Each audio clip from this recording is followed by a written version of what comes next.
Hi, everybody. A very warm welcome to the first session of our Roots and Roots Adda series for 2026. And very good evening, morning, afternoon, wherever you are based across the planet. And it's our utmost pleasure to have Dr. Aniruddha Dutta, fondly referred to as Oni, with us. And I'm sure many of us who are already working in the areas of gender, women's sexuality studies are quite familiar with Aniruddha's work. But just, as a formal introduction, Aniruddha is currently working as an associate professor in the departments of gender, women's and sexuality studies and Asian and Slavic languages and literatures at the University of Iowa. They have been working on the different aspects of gender and sexuality, transnational discourses and practices of development, on the vernacularization associated very specifically with the trans, OT, and Hijra communities, which is also going to be one of our essential aspects of our conversation today. It is also very important to mention that a very recent and a very important work published by Oni very recently, and that is globalizing through the vernacular, Kothis, Hijras, and the making of queer and trans identities in India. And many of our conversations and reflections today will be very much centering around the whole idea of vernacularization as well. I presume there are also people, we do have a multilingual group here, but as Oni informed me earlier, that there could be people around who are more comfortable with the Bengali language rather than the English. So we will do a bit of switching here and there, but just to assure to all of us who are not familiar with the Bengali language, that the conversation will be a mix of English and Bengali. So you won't be feeling out of the conversation space. And also from our own side, we will be consistently translating whatever we are speaking in Bengali. So you're very welcome into the space, just to assure you. All right. Great. Oni, great to have you with us. Yeah, I'm very happy to be here. And thank you so much for this opportunity to speak on my work and my journey. Awesome. Um, Oni, to start off with a very foundational question, and একটা জিনিস যেটা আমি মানে খুব গভীরভাবে লক্ষ্য করেছি in terms of having my connection with you, at least over the social media, and that is uh, of course তুমি এই বইটা recently as a boi form the idea of globalization of the vernacularization as a book তুমি এটা খুব recently publish করেছো, কিন্তু you have been working on vernacularization through the lens of the queer, trans, কোঠি-হিজড়া communities for quite some time. মানে তোমার তো খুব impactful কয়েকটা রিসার্চ আর্টিকেলসও আমি রিসেন্টলি পড়েছি, যেমন ডিকলোনাইজিং ট্রান্সজেন্ডার ইন ইন্ডিয়া, তারপরে কুইয়ার হিন্দুত্ব নিয়ে যে আর্টিকেলগুলো। And in those articles, I think you have very clearly, although it's altogether a very complex entanglement, I would say somebody who is, of course, not from within the gender and sexual space that we are talking about today, someone from outside. Uh, there you have very categorically talked about যে কোঠি, হিজড়া, queer, trans, এই category যেগুলো আছে এদের মধ্যে ওভারল্যাপস কি কি, differences কি কি, at a lot of times it's difficult to make the segregations, and also at the same time keeping in mind যে এই এই ক্যাটাগরিজ গুলো অ্যাসিমিলেটও করা যায় না because of their respective contexts and perspectives. Now, why I'm asking this question, because it sort of takes me back to my everyday experiences of engaging with these terms. মানে সেটা আমরা দৈনন্দিন জীবনে যখন আম, হিজড়া এই শব্দটার সাথে আমরা ওই ইদার সেটা একটা অ্যাবিউস হিসেবে প্রেজেন্ট করা হচ্ছে বা একটা জোক হিসেবে প্রেজেন্ট করা হচ্ছে, সেখানে রেসপেক্টের কোনো মার্কার নেই। মানে I am talking of everyday conversations. Similarly queer and trans বা এই ক্যাটাগরিগুলো সেইভাবে মানে মানুষের তো ক্লিয়ার আইডিয়া নেই at the very first point, and at the same time people are also not serious about these terminologies when they implement and use in their everyday conversation. Since you are into academia, which is of course a very fortified space, and at the same time you are into activism as well, right?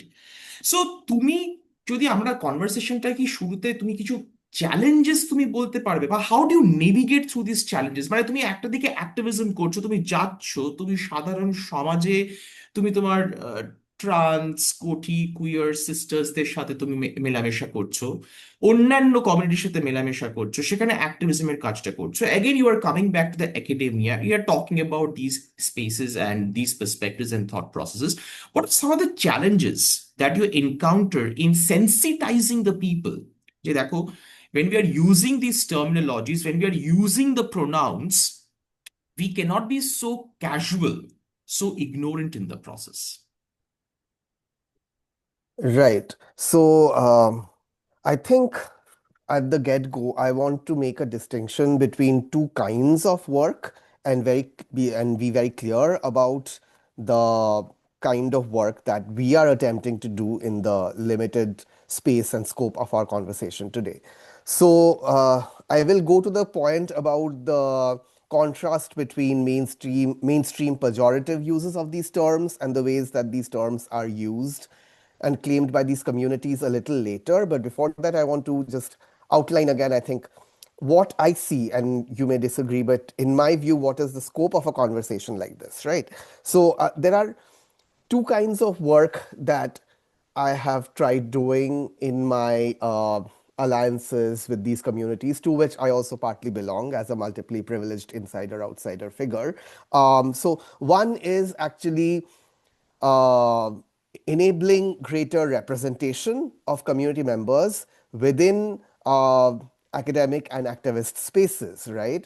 And that's not what we are doing today, because clearly people from the community, I don't know if there's anyone আমার community বা গোষ্ঠীদের থেকে কেউ এসেছেন কিনা আমি জানি না ইয়ের মধ্যে অডিয়েন্সে, কিন্তু I am assuming that most people are not, or at least not from the more working class Dalit Bahujan sections of these communities.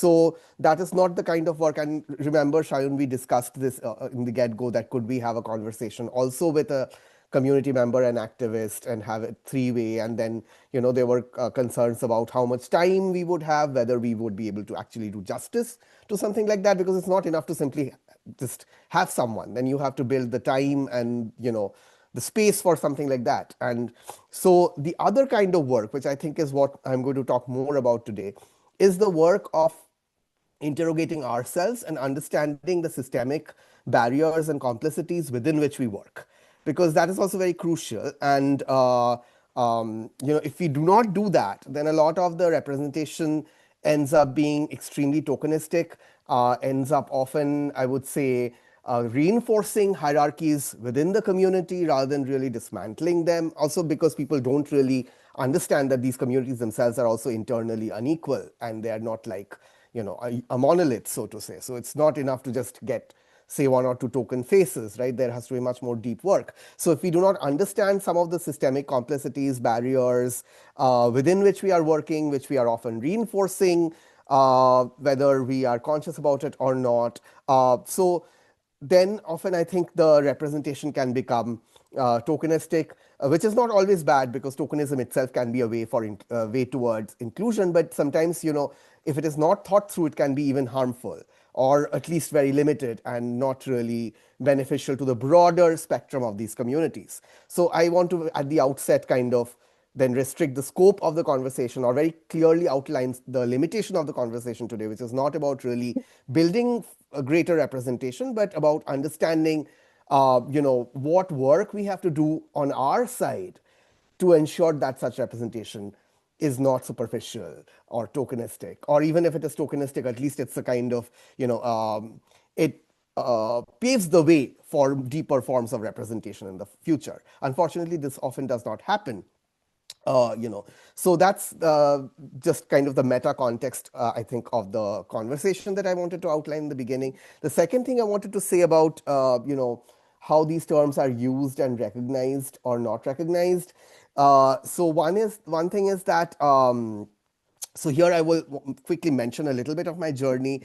So I started out, as an outsider to these communities when I initially started working with, volunteering with non-governmental organizations working on sexual health. At that point of time, HIV was a very big issue in the development sector, and also on LGBTQ rights. This is way back in the mid 2000s when I was in my early 20s. And I had just finished my bachelor's, which was in English, in Delhi University. My parents had very ambitiously put me into a college that they couldn't really afford. And despite all my privileges as a middle class person, being from a small town, and despite being from a dominant caste background, I really didn't fit in. And it was very difficult for me in that. And even in the queer and trans communities at that point that I found this was in Delhi, I didn't really fit in at all. And, it felt quite exclusive. So then I relocated to Kolkata for my master's. And at that point of time, while in Jadavpur, which was a more conducive space in terms of being a more cross-class, cross-caste space, and also more multilingual. And at that point of time, I think the activist sector in Kolkata was really kind of emerging and blossoming. The first Pride Walk had taken place a few years earlier in 1999. So in 2005, I attended my first Pride March in Kolkata. Then I think I was barely 20 or 21. And then I came to know about, certain non-governmental organizations that were working on the sexual health of these communities. And because I had had a very sheltered middle-class childhood, not economically extremely well off, but there was so much emphasis on studies, and we were not really allowed to go out a lot, meaning me and my sister. So I didn't really have much interaction with my kind of people, so to say, with these communities. So it is this at this point when I started attending Pride marches, and when I was volunteering with an NGO, they sent me out to do a survey on the economic needs of these communities, and this happened to be in Murshidabad in Baharampur. And that is when I really kind of had started having my first deep encounters with this whole Kothi-Hijra spectrum. So, and one thing that happened very early on, and which I found very interesting, and which has driven my work very fundamentally since then, is that very early on I was interpolated or hailed as a member of the community, despite all my differences of like class position, and my institutional position with respect to most community members. So in Murshidabad, the community at that point of time, many of them were kind of small town middle class, lower middle class. It was Hindu Muslim mixed because it's a Muslim majority district, as you know. So that was good. That I very at the very outset I saw this kind of religious diversity in the community. But very early on, I think even in the second night when I was in Baharampur, someone said. So I was like very curious about these people. At that point of time, I wasn't even approaching as a researcher, right? And I think I was looking at someone, and they thought that maybe I was interested in them. Um, Sexually, and then they said, ও তো বোধহয় ভাবছে যে আমি একটা পারিক, আসলে আমিও তো ওর মতন কতি, ও বুঝতে পারছে না সেটা. So this is to translate that, he or she, because in Bengali the pronouns are not gendered, they think that I am probably a parik, which is a word for the prospective or actual masculine male partners of community members. They are not realizing that I'm also a koti like them. Okay, so there was this implicit recognition of me as a, or not even implicit, quite explicit recognition of me as a Koti, and I was like, from where is this coming? Why are they recognizing me as Koti? And what does that really mean? And of course, on the surface level, it means basically that they were mapping me as not a cis man, or of course the term cisgender was not even in circulation then, not as a mainstream man, not as a kind of, even though at that point of time I did not present in the way that I do today. So they were not, and I wore conventionally male attire. So they were still recognizing my difference from conventional maleness. So that was one part of it. But the other part of it is, I think, and it's also very important, which is that terms like Koti especially can be extended across a lot of social differences. Okay, so so despite all my social differences from most community members in Murshidabad, I was interpolated as a community member. So that potential extensibility and even universality of the term, that is what interested me gradually. You know, and that's something that I then saw play out in various scales. So, for example, when say a researcher from a US funder or organization would come and visit, sometimes they would say, "Oh, ওই ডিআইসিতে তো একজন একটা American ছেলে এসেছিল, ওর মধ্যে বেশ কতি কতি ভাব আছে." So again, to translate, there was this researcher from the US who came to this DIC drop-in center of a community organization, and there is this, he has this Koti effect or sense about him, something like that. So again, the fact that he was white and maybe gay identified or queer identified or something, this did not really affect or restrict the potential applicability of the term, right? Similarly, Gayatri Reddy notes how I think this was probably Shivananda Khan. She does not name him explicitly, but one Hijra in Hyderabad maps this particular London-based activist as being someone like them. Right. So these terms are like potentially extensible, and actually the very history of Koti in West Bengal is very interesting, and also the spelling. And I want to quickly remark on that, because when you see the spelling now that is often used in English, the implicit pronunciation that we often use is with a hard ta, because it's Koti or Koti, but that's not the actual pronunciation. It's a soft ta, right? Koti. But the reason that it's spelt with a th is because it was, and this is the probable reason, I don't have a very definitive account of this, but the probable reason is that it was first recorded in surveys in South India, where there's a spelling convention of recording soft th sounds with, or writing soft th sounds with th, like Sita as Seetha or Gita with Geetha. So it's a term that was found in South India, and which the whole HIV industry played a role in spreading. But as I trace in my book, actually the trans-regional networks of older communities, like previously the term that was more well known, more used, not well known, it was a intra-community term that was used in West Bengal more commonly among the within communities, was Dhurani, and in Murshidabad Dhunuri, and there are other terms elsewhere also. So there was this sort of intermapping that started happening right from the 80s, probably or possibly from even before the NGOs kind of spread into the region, or the HIV prevention projects were set up, which facilitated this sort of trans-regional spread of these terms and the intermapping of these terms, like Dhurani being mapped as Koti, Koti being mapped as Dhurani, and so on. And that sort of trans-regional flexibility, extensibility, and also conceptual universality of the term is what kind of interested me, because that was what, in very concrete terms, was facilitating the transnational expansion of the HIV industry and of LGBTQ rights discourse beyond the metropolis, beyond Kolkata in this specific context, and into the various districts. Because most of the CBOs were led by people from the Kothi-Hijra spectrum. Hijras were initially a little more hesitant. Professional Hijras, people who are in the Hijra Peshas or professions like Badhai, Challa, etc., because they didn't want to expose their involvement with sex or sex work too much, right? But it was largely this Koti spectrum that really led the formation of these CBOs. It's also the spectrum that later on started identifying as transgender and became one of the most recognizable parts of the transgender spectrum, when transgender became the kind of more legally recognized term. So this is what I really mean by globalizing through the vernacular, right? So like this, how what is often vernacularized, meaning in my usage, positioned as vernacular or local, actually facilitates and contributes to transnational processes. Okay, so that's one part of it. And the other part of it was like the various systemic ways in which the actual scope of these terms was not being recognized in either activist discourse or even in academia.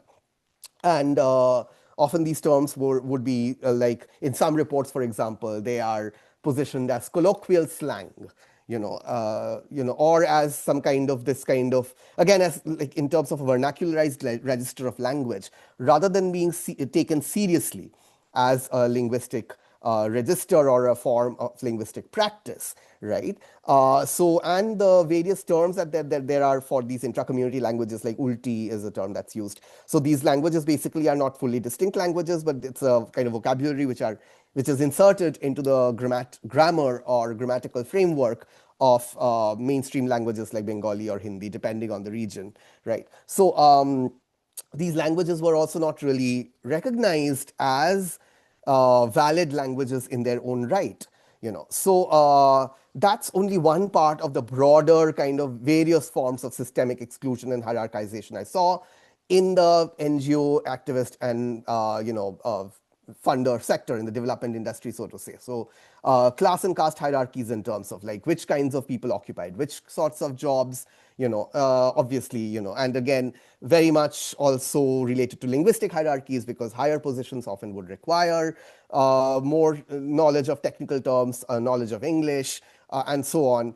So often, again, even as Kothi and Hijra knowledges and languages were being used and exploited in the concrete process of the expansion of the NGO sector and the formation of CBOs and their spread across districts and across regions of South Asia, these languages were not remunerated, or this kinds of knowledge were not remunerated well, and they were not really seen as kind of any requiring any sort of skill or any sort of expertise. So the actual, what we say in Bangla, the baboharik gyan jeta, the practical knowledge that one gains through one's life experience, of the experience of being marginalized, of having to deal with social stigma, that extremely important concrete experiential knowledge was not being recognized, and not being really valued within this industry and within the activist sector, right? And in academia too, actually, beyond the point, because academia, on the other hand, of course, has a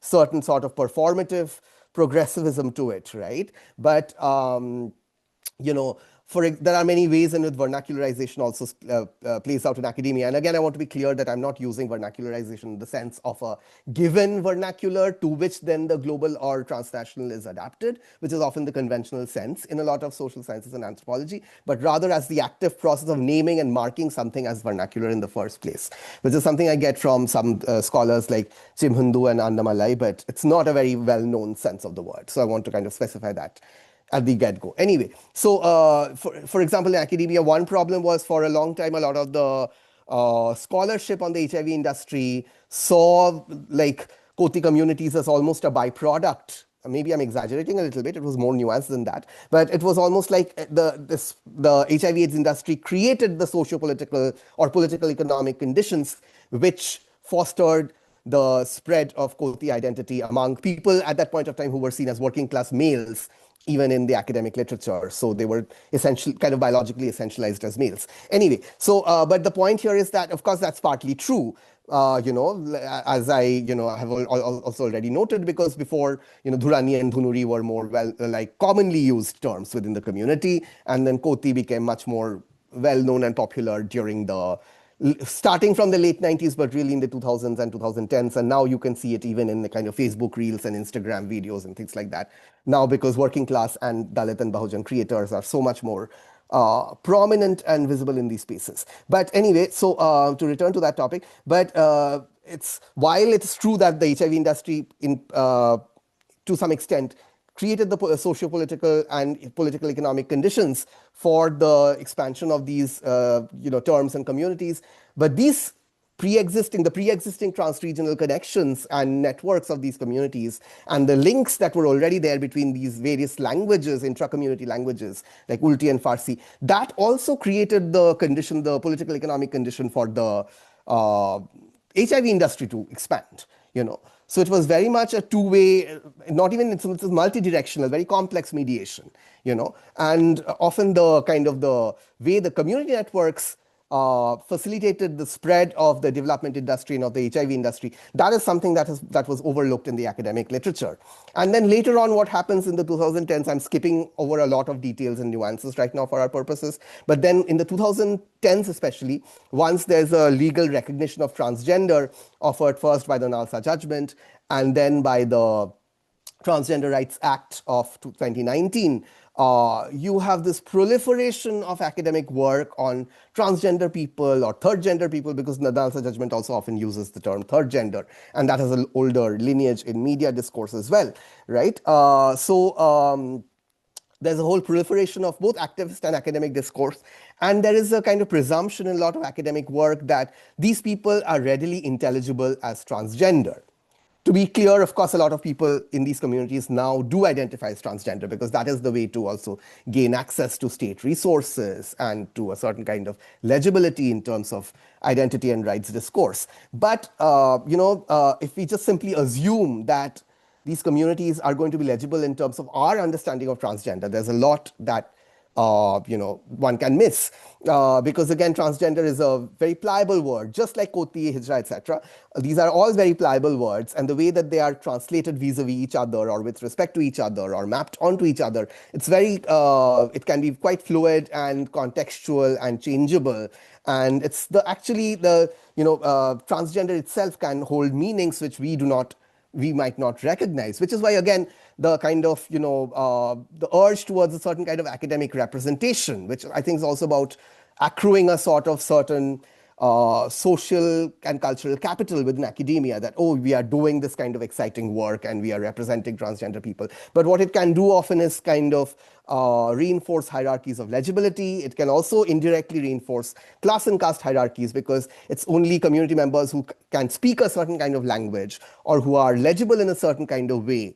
These are the people who become readily represented, and then positioned as representatives of the community as a whole, which again is not necessarily entirely a bad thing because I think uh, more like relative to total exclusion, tokenism is definitely better because that offers a certain pathway. But then it becomes a very restricted and limited pathway because it doesn't really open out the space to, the broader spectrum of people in these communities. Anyway, I've spoken for quite a long time, so I don't know if there are other questions coming from that. Do you want to ask? No, thank you so much, Oni. I mean, this was a very important reflection to start off with because, and I deeply appreciate that you went into these nuanced details about not just about the terminologies, about the identity, about your positionality into these spaces, and also briefly tracing the origin of these terminologies because, and especially, when you were talking about the systemic barriers and the complexities, the internal hierarchies within the communities, also about its challenges and the possibilities of its recognition in the mainstream heteronormative grammatical framework, and also the question of reinforcing the hierarchies of legibility as well. Because when you were talking about these, I was also wondering about one more thing. And since again, it connects to your work on vernacularization এবং plus যে অ্যাক্টিভিজমের বিষয় নিয়ে তুমি যেটা বলছিলে যে তোমার personal experiences about activism সেই বিষয়েও রিলেট করে আমার কাছে আরেকটা প্রশ্ন আছে, and then of course I will open it up for our other friends to join in and share their perspectives and thoughts, of course. And meanwhile, of course, if you have questions, feel free to put in the chat box, or if you want to unmute yourself and speak directly, feel free to put your hands up and we'll be very happy to listen to you. But আমি ভাবছিলাম একটা জিনিস যে এবং কিছুটা এবার তোমার কিছু মানে যদি একটু ব্রিফলি তুমি ভিউ পয়েন্ট শেয়ার করতে পারো তোমার রিগার্ডিং দ্য পলিসি ট্রান্সলেশনস, মানে আমি পলিসি ট্রান্সলেশনস বলতে যেটা বলতে চাইছি যে for instance again and every time I speak I wish to acknowledge my positionality as well as a community outsider. এবং আমরা খবরের কাগজ পড়ে, সোশ্যাল মিডিয়া পড়ে, অফকোর্স রিসার্চ আর্টিকেল দেখে বিভিন্ন জায়গা থেকে আমরা জানতে পারি যে there are policies and programs, and you have also talked about NGO-led initiatives to, sort of recognize the community in the mainstream society through educational incentives, through employment, and we are seeing across India, যেখানে আমরা example দেখতে পাই, for instance, transgender community থেকে তারা রেলওয়েজে চাকরি করছে, তারা তারা app ক্যাবসে আসছে, তারা বাসের কন্ডাক্টর হিসেবে কাজ করছে, তারা অফকোর্স নিজেদের অন্টারপ্রেনিউরাল বিজনেস তারা স্টার্ট করছে, এবং অনেক রকমের ইনিশিয়েটিভস অফকোর্স হচ্ছে বলেই আমাদের মনে হয়। But at the same time আমরা এটাও জানি যে তাদের আজকে, but some of those foundational problems, their access to health, especially when they're going into like some of the foundation, like access to health, access to hygiene, like still in India, I believe majority, I won't be wrong to share this, that the majority of the organizations, they don't have a separate washroom for the transgender. Majority of the health institutions, মানে hospitals বা nursing home transgender ward নেই. I have even read about transgender community people sharing their embarrassing experiences. তারা mail ওয়ার্ডে female ওয়ার্ডে গেলে বলা হচ্ছে আপনারা মেল ওয়ার্ডে যান, মেল ওয়ার্ডে বলা হচ্ছে আপনারা ফিমেল ওয়ার্ডে যান, মানে তারা কনসিস্টেন্টলি একটা হ্যারাসমেন্টের মধ্যে দিয়েও যায়. So, because you have talked about all of these different nuances of the terminologies and identities and the internal hierarchies, the external challenges, do you think these sort of,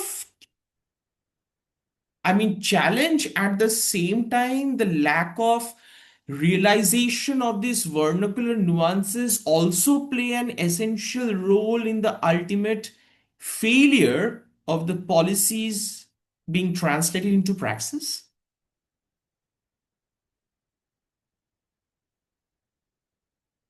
Yeah, absolutely.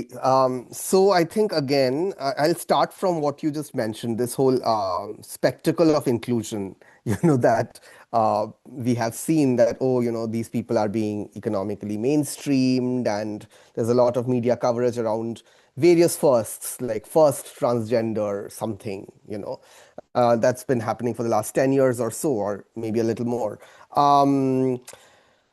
So I think what is firstly like, and I think there are other people who are doing very exciting work on this, and I want to quickly mention them. So like Shilpa Menon, for example, or Shilpa Parthan, I think is the surname she now uses. Shilpa Parthan has recently completed a dissertation at University of Illinois Chicago, and she like kind of really deconstructs and breaks down this narrative of economic inclusion in the Kerala context. She specifically talks about, Kerala, and she talks about various cases, one of them being the whole Kochi metro case where, I think six trans people were, or something like that, like a number of trans people were inducted as staff persons for the Kochi metro, and then they couldn't even find um, accommodations, residences to rent because people were not willing to rent to them in order to commute to work or to stay near their workplace, right? And then I think eventually most of them gave up the job, if I remember that story correctly. But this is a very typical thing. Like usually what happens is there's this huge hoopla and media coverage of the initial recruitment or something, and then there is no kind of real follow up in the media, or there is no interest in terms of public discourse in knowing how are these people really faring. Are these jobs are they sustainable? Are they still doing these jobs? And just as in the HIV industry when it was at its peak, because HIV was seen as a huge public health concern, so at that point of time, again, NGO employment in a previous era was kind of touted as this sort of huge uh, pathway to economic empowerment. And then actually NGO jobs paid really horribly badly, as I was just mentioning, meaning like 1,500 taka mashe, like 1,500 rupees per month, which is for those who are outside India, like less than $50 per month, So like it's not minimum wage. This is for the lowest peer educator positions. Later on, it was increased to 3,000 rupees per month, which doesn't really change much at all. It might seem like double, but that's, the initial amount was so less that even 3,000 rupees doesn't really. And now I think it's 4,500 rupees. And the most updated version of the National AIDS Control Organization's salaries in community-based HIV intervention projects. And even that is like, and now there are fewer projects, or projects are now mostly often directed by mainstream organizations rather than community organizations. So there's a whole story. Like that whole sector has become like even more hierarchical in some ways than it was before, and even more limited. But in the meantime, we've also had this proliferation of other kinds of economic empowerment initiatives. But as I said, they're undercut by this sort of lack of change in terms of broader systems and infrastructures. You mentioned the lack of washrooms. This I've seen very concretely because, and I write about this in a recent article, but I don't think this is. It's interesting because I received the hardcover of the issue. It's the latest issue of Transgender Studies Quarterly, but I don't think it's online yet because I was just looking. Anyway, so I have an article there about Lagan dancers or Lagan wallis. So like people from the Kothi-hijra spectrum who go to work as so-called Londa dancers in Western Bihar and Eastern UP, who work in what is like in community parlance referred to as Lagan, which is, basically dancing in weddings and sometimes in other kinds of festivals. So, there has been again over the last 20 years various attempts to empower these people and move them into more quote unquote respectable or more secure professions. And one recent iteration of this is like so in Nodia, there's been this e-commerce company which has been recruiting people from the community to work in their facility. But of course, there are no proper washrooms. Often, community members have been compelled to go to male washrooms, even if they are uncomfortable with that. People have complained about invasive security checks with their crotch being touched during when they are going in. So kind of basically forms of gendered and sexualized abuse. And of course, extremely precarious conditions of employment, people being discharged after maybe 3 months, never given a formal contract, because if they are given a formal contract, then you know they would have to go on the pay scale, right?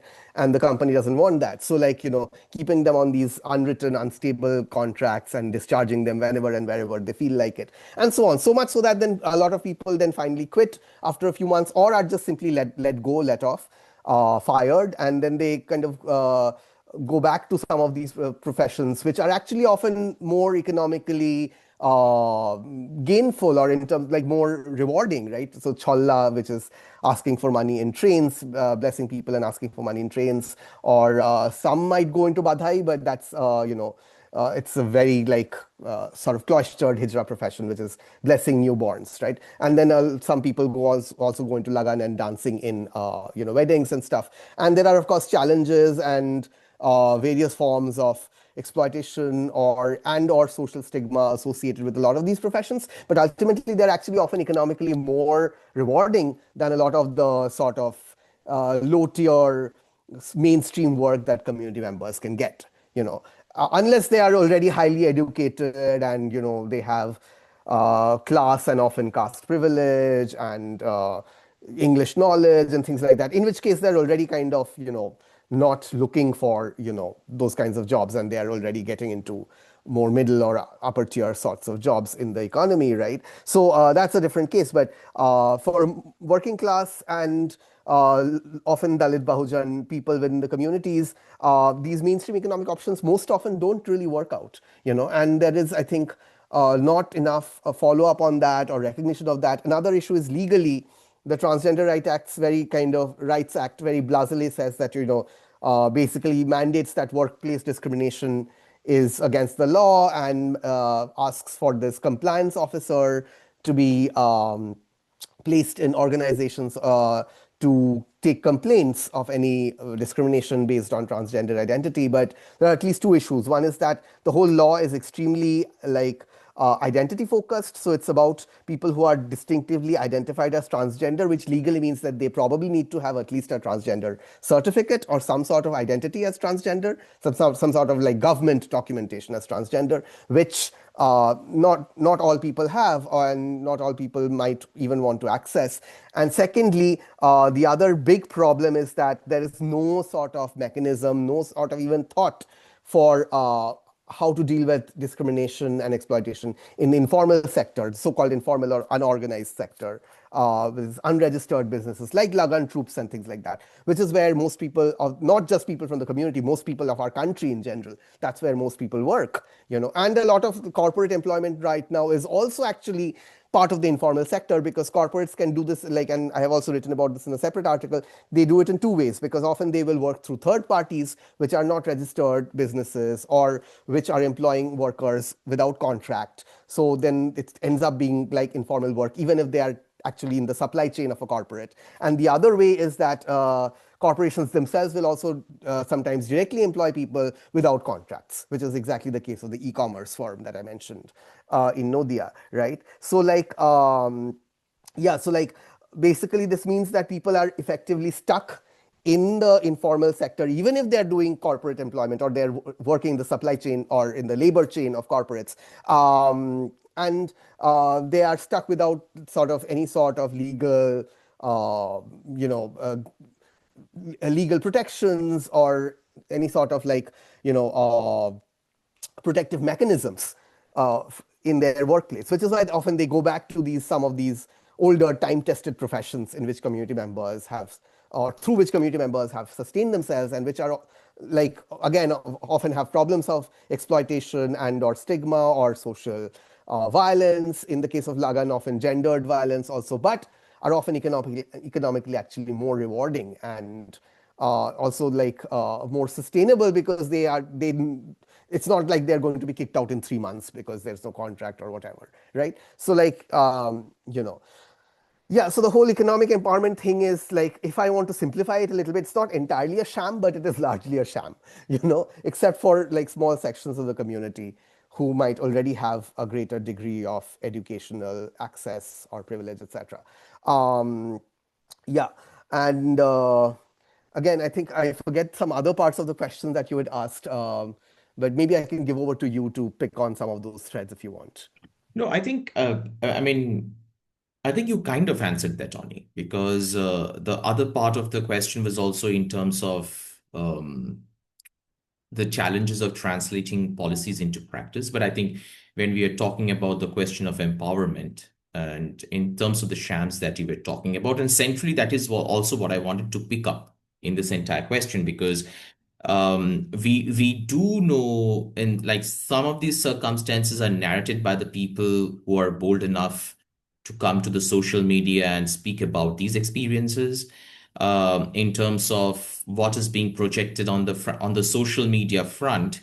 And of course, they are deeply tied to factors like vote bank politics and ideological propaganda and corporate promotions and all of these factors for sure.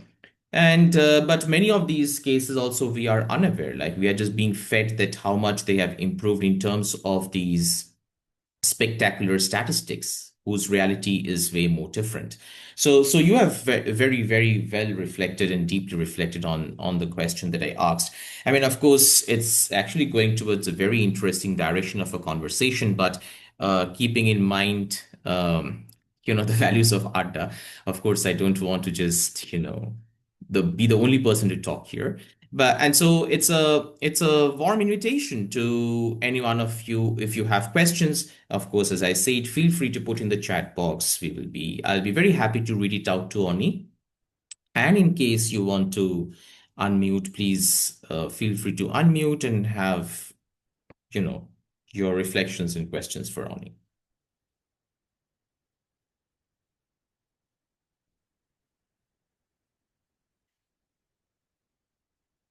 Um, in fact, I mean, I know it will take some time for the people to think and put their thoughts, as all of you are just, thinking around. I just have like a short question for you, just to, as an addition to the conversation that we are having so far. Um, and it sort of takes me also back to this very, very interesting, I would say, racial dynamics of being a researcher who is based, of course, who is based in India, of course, who has connections with Bengal. But then, in terms of workplace, and as you always acknowledge, being in the privileged academic space, not within India, but outside, India. Um, and you already spoke about, I'm aware that the kind of conversations that people or the kind of identity labels that the community members will use in order to identify you as one of their own. But since you have worked across different parts of India, uh, what has been the dynamics in some other parts of India as well? Like, did you ever face a kind of, to be honest, my question is, did you ever face a kind of challenge? Did anybody ever tell you from within the community that since you do not belong to be one of you come from a very privileged space, you don't experience our everyday life circumstances and the crisis and the embarrassments. So we are not comfortable to talk to you about it. Yeah, that's a great question. I mean, it's not so much in terms of not being comfortable to talk. I have been very lucky because I think also because when I entered these communities, I was a student. I was a student in India. I was not even in the US, right? I later on went to the US while doing my PhD. So, and most of my deep work has been in West Bengal, where actually I do have very old, deep connections. So it's not like I've never been excluded on the basis of not being a community member. But I think there's a big but, and very legitimate, I think, concerns arise often around me regarding, things like whom am I potentially favoring in the community, or whose perspective am I leaving out, and what interest am I, or what sorts of vested interests I might be advancing. So often it's also because of this very competitive funding sector and the sort of artificially constructed politics of scarcity around funding. And also, this is very true of academia, because academia also works on this artificially constructed sense of scarcity, or there are few resources and we must compete among ourselves for these resources. So there's this whole, like, within academia and activism, but in different ways, you have this thing that, oh, who is getting more representation, who is getting more funding, who is getting grants, who is getting published, who is getting this and that, right? So this whole, like, capitalism loves to keep us at each other's necks, right? So, like, in that context, you know, have had to deal with very, very intense uh, relationship complexities regarding whom I'm seen as favoring, who is I'm seen as, like, enabling some sort of access to academic or activist spaces, and so on, right? So that's been often an issue. And of course, the undercurrent of that is because you are very privileged. That is, like, so you have these sorts of access, and you can actually, if you want, you could have also empowered us, but you did not. So that sort of accusation, which I totally can, like, and I don't even reject that, because the way that academia and activism is set up, like, it's various pathways of upward mobility, but not really of systemic change. So inevitably, you will, like, so for example, if today we were able to make this into a three-way or four-way conversation, there would be a selection involved, and I would probably be the person. Since you are not part of the community, I would be the one being the gatekeeper regarding which community member becomes a part of this conversation or not. Right? It's inevitable, and we, like, it's not something, and it's not a responsibility, and it's not a risk that I can disavow, or anyone in academia can disavow, even if they're themselves from some sort of marginalized position, because we are always acting as these sorts of gatekeepers, right? So in that context, like, what role am I playing as a gatekeeper? That's often been scrutinized and asked, and people have stopped speaking to me, and there's been a lot of intensity, like really intense, sometimes conflicts, sometimes negotiations around that. And I've learned to accept that as it's an inevitable consequence of my systemic position and my complicity within the extremely unequal and hierarchical and academic sector.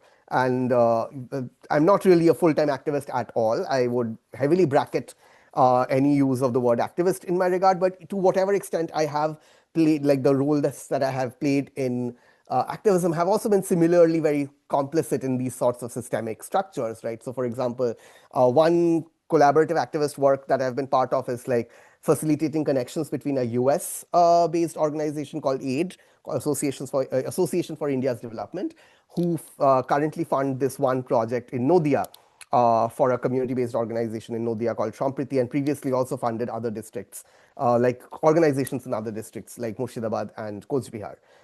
So again, there is this role that, it's so ultimately, I want to say, because this is also going to be recorded, so it's an opportunity for me also to make things clear on public record. I was not really the gatekeeper in terms of which organizations are chosen or how funds are renewed or not, because it's aid itself who does that sort of evaluation, and they ultimately kind of, they have their own board meetings and their own sort of selection criteria and processes, right? But often people have thought that I am the one who is, you know, I'm the one who is deciding who is getting funding or not, and why am I leaving out someone else? So this suspicion, which is a legitimate suspicion, like what role am I playing? And then there was this kind of notorious, so to say, case in over 2017, no, 2018 and 2019, I think, because one of my very close friends, Shumi, who works in Coach Bihar with Maitri Sangjog Society, and with whom actually currently I'm working on a collaborative article on anti-gender politics in the Asian context. Anyway, so, and I have also written with her collaboratively in Bengali earlier. So Shumi actually was selected by AID to go to their conference in the US. And I was not really a part of that decision at all. And I can say this on oath. Like this is, I didn't even know until the selection was already made. But of course, people in West Bengal did not believe this. And, so there were intense accusations that, oh, why have I facilitated Shumi's journey to the US while leaving out other people who were equally deserving. So like this sort of stuff has happened a lot. So like yeah, so and I can completely can understand. Like sometimes I can factually try to disabuse people that okay, actually I was not part of that decision, or I was not the particular gatekeeper in that circumstance. But the larger point is true, because even if I am not the particular gatekeeper, it's probably someone like me who is, or a set of people like me who are the gatekeepers, right? So like very naturally that question comes to me.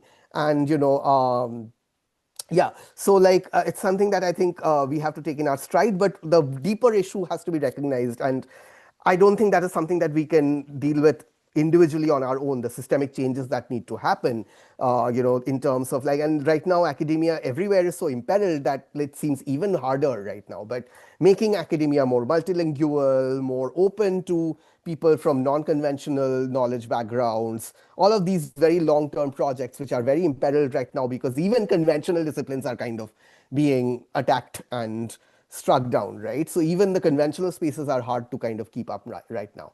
So, but I think that those broader aims, and in terms of activism, I would say one big risk, and I'm here going to quote someone who's otherwise I have a lot of disagreements with, very problematic casteist sort of figure, but also very well known and influential, Gayatri Spivak. But I think in her essay, Can the Subaltern Speak, she does get to a very important point that, one cannot simply rest with the assumption that the oppressed can, speak and know of their conditions, right? This does not mean that, on the other hand, Spivak is not implying that, oh, we will speak for the oppressed and claim to know their conditions. That's not what she's saying. She's trying to say that we have to learn from the subaltern, right?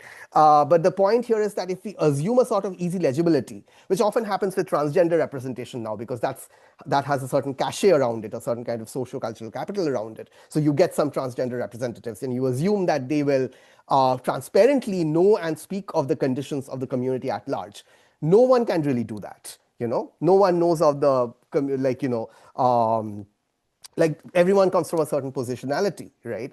And there are accordingly limitations of how far they can really speak to the broader conditions that structure their positionality, right? So in that context, what that again does is reinforce intra-community hierarchies. So like again, people who fit within certain frameworks are much more easily represented. And then also there's a naturalization of rubrics of legibility, because so they are of course speaking as a transgender woman, so there's this assumption that everyone then in the community will be able to speak in that way, or they're able to speak for others in the community in a certain way. So the restrictive framework through which terms like transgender and woman are understood in mainstream discourse, both activist, legal, and also academic, these conditions are often naturalized because, we have someone speaking seemingly transparently, and that means that there is no work that we need to do in terms of interrogating those rubrics of legibility, or the frameworks through which certain people become legible and others don't, right?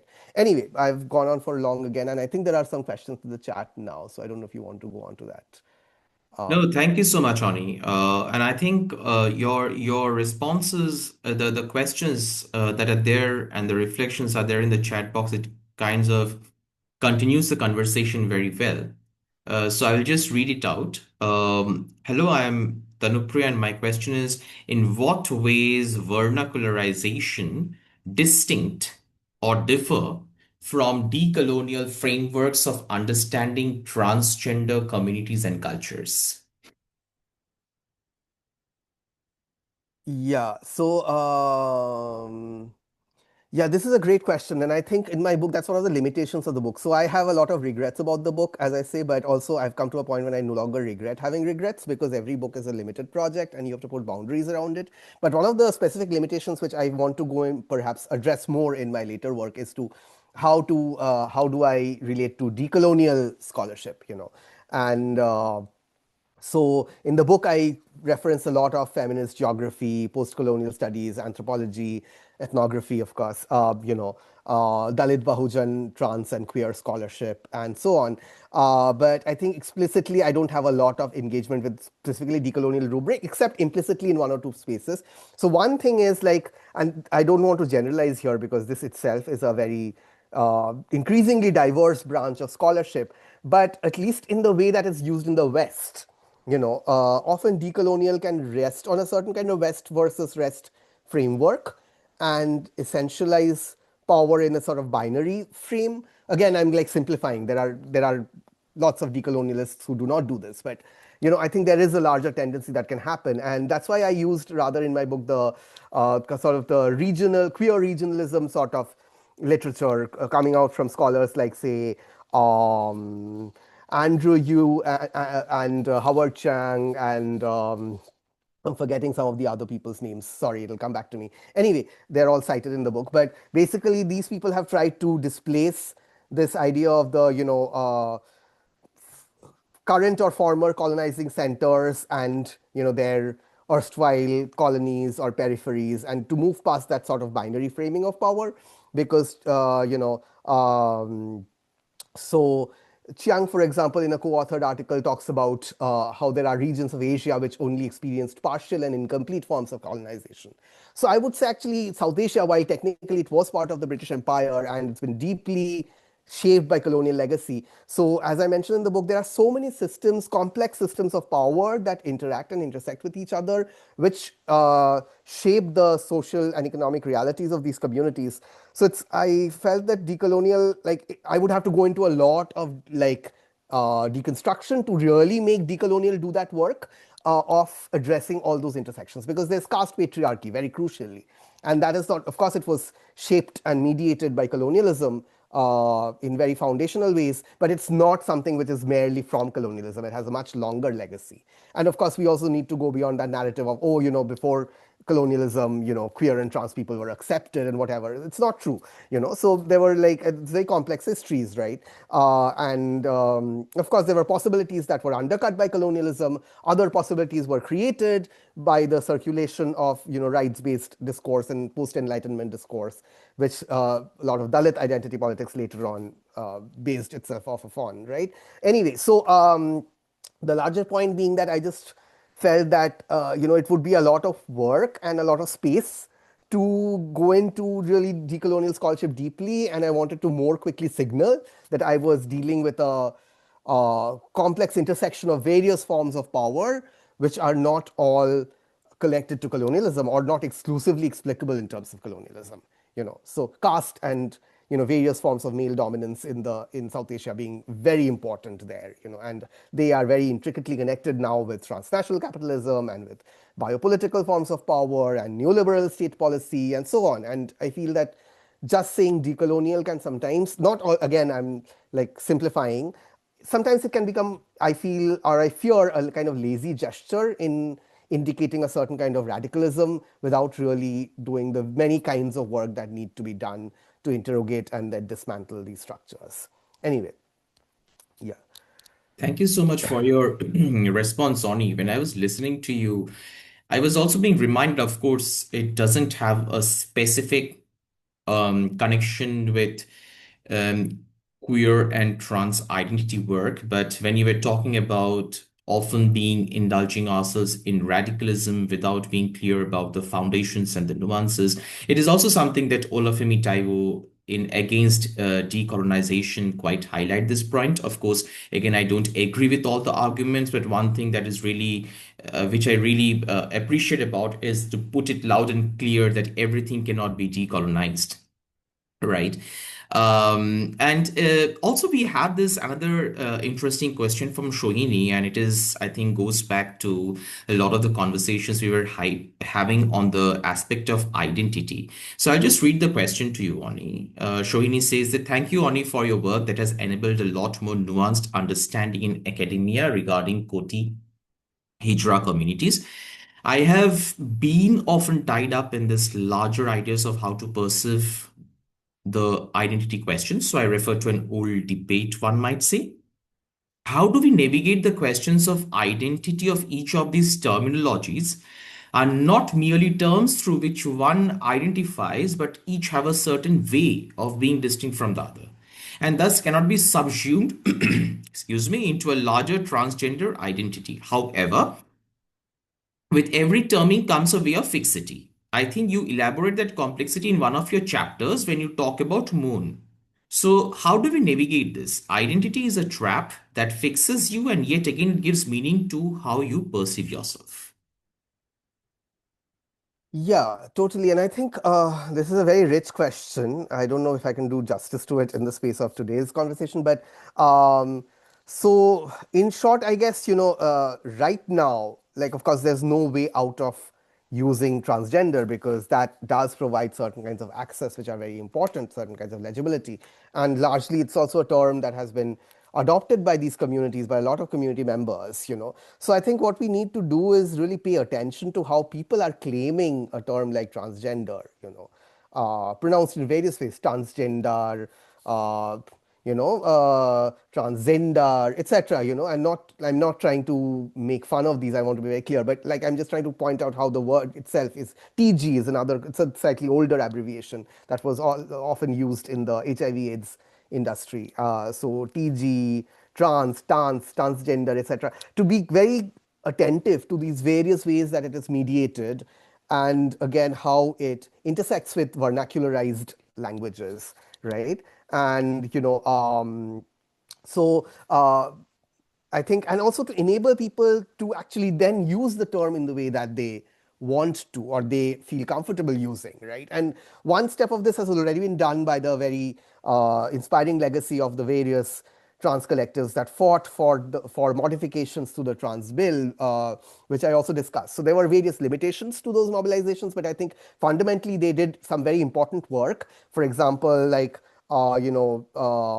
really interrogating the gatekeeping tendencies of the state and the initial like committee provisions that were there in the first few versions of the draft bill, and trying to make at least the part of the identification process as self-determined as possible, which has now resulted in has been partially acknowledged by the state. The state did not concede all activist demands, but it did kind of go back from putting a sort of committee comprising medical experts and psychiatrists and whatnot, right? So right now there's this affidavit-based process where you submit an affidavit to the district magistrate and I think a letter or something like that. And technically, you can also do it in Bangla or Hindi or any other language. Sometimes people do feel compelled to do it in English because there's a sort of expectation, or even in Bangla, it's like often in kind of Sanskritic, more middle class Bangla. But despite all of those limitations, at least that process is there, right? So, and what this means also is because in Nodia, this is not true of every district. In Nodia, this process has also been often mediated by community organizations who have helped to give people access to lawyers, for example, for making the court affidavits, etc. So that means that a very wide spectrum of people have actually been able to, at least in Nodia, I cannot speak about other districts because and it's happened in different ways. Or I do know this that it's similar in Murshidabad and Coach Bihar to some extent, but I'm not sure about all the other districts.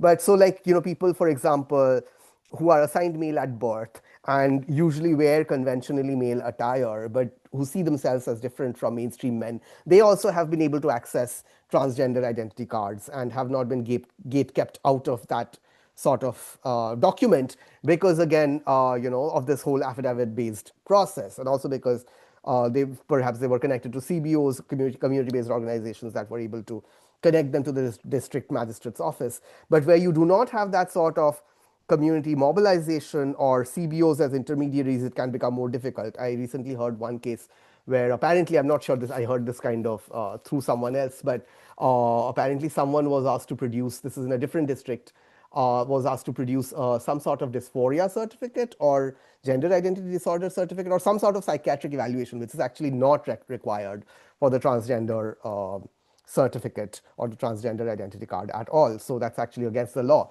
But some, like, some places where CBOs are not very proactive, the district magistrate's office can make these demands and people will not, they might not know that, okay, this is not actually mandated by the law, right? But yeah, so like basically opening up transgender as much as we can, and at the same time also recognizing that however much we will open it up, we will always need to also acknowledge these other terms and their vast potential, even universalizing potential, like Koti and so on, Koti Dhurani, etc. Hijra and so on, they will always hold senses which cannot be adequately translated as transgender, which does not mean that people from these communities will not identify as transgender. They will be simultaneously transgender and also so much more, right, which cannot be encompassed by that term. So, and like in terms of moan and interiority, again, to recognize that transgender does not necessarily speak for some sort of or correspond to some sort of fixed interiority. There's a lot of different ways in which people might conceive of their interiority, even if they identify formally as transgender and hold a transgender card or whatever, right? And I think there are some more questions, but I hope I got to at least some of those the parts of that question. Yeah, thank you so much, Oni, for further reflections on the complexities of the identities and what challenges and what happens in an everyday circumstances. We have another very interesting question from Sirsha. I don't know if I'm pronouncing your name correctly. Please correct me if I'm wrong. Um, and uh, Sirsha says that thank you for that wonderful talk. I'm still processing, but as I do so, I'm thinking about the interconnectedness of queerness in class that you spoke at length. Would you mind speaking to the linguistic dimensions of this interplay of queer identity and class? I think specifically of the secret languages like Ulti or Hijra Farsi, and the ways they are in group languages, not just on the basis of queer identity, but also class. You spoke of how English provides certain kinds of economic access, but I wonder at the ways vernacular is classed specifically within Hijra Kothi communities. Yeah, totally. So yeah, I think it's a kind of these languages have at least a dual, often multiple sort of multi-phase sort of nature. So yeah, I mean, these are intra-community languages which are sometimes sought to be kept secret, but also sometimes taught to trusted people outside the community. The association with class, I think, is in terms that people who mostly come into these communities do tend to be from a largely working class and also often oppressed caste background, though not always so, and there are like dominant or sort of middle caste people who are lower middle class or working class also. So there are very complex intersections of class and caste that are possible. But to generalize for right now, mostly from non-dominant caste and working class backgrounds. But this, I would again say that this does not determine the applicability of the language itself. And that is again, I think, very important to like. That is why, for example, I was interpolated or hailed or recognized in simple terms as a Koti, like on my second night in Bahrampur. While like obviously they were not they were not fools. They knew very well that I probably came from a certain kind of middle class background and has certain kind of educational access. They very well knew that, which is why later on, the concerns about me acting as a gatekeeper and all of that, right? So yeah, but despite that, me being mapped as Koti. So another like example I like gloss briefly in the book is when people might see US American shows and map certain people as being Koti, and so on. So like, and then I remember, this is not there in the book, but one recent incident I remember is that there was a workshop that I facilitated with Shompriti in Nodia, I think maybe 1 or 2 years, 2 years back, right after the pandemic. And, we were discussing the complexity of sexual orientation and how like it's not linearly corresponding with gender. So, for example, Kotis and trans women can be attracted to other women, something like that. And I showed this clip of this, U.S. trans woman who was married to a woman before her transition, and later on after her transition also chose to remain with the woman in now kind of refigured lesbian marriage. And then I requested some of the people in the room to summarize what they had seen. And this one Koti community member says, "Oh, the Koti was previously, married to this woman as a man, and etc." So again, the fact that very easily, without even like hesitating, she mapped this person on screen, this white trans woman, as a Koti, right? So like in that sense, so it's both classed and not classed, and we have to recognize that it like. And here again, and this I hope again to make clearer in my subsequent work. So there is I do mention this in the book, but maybe not as much in depth as I should have.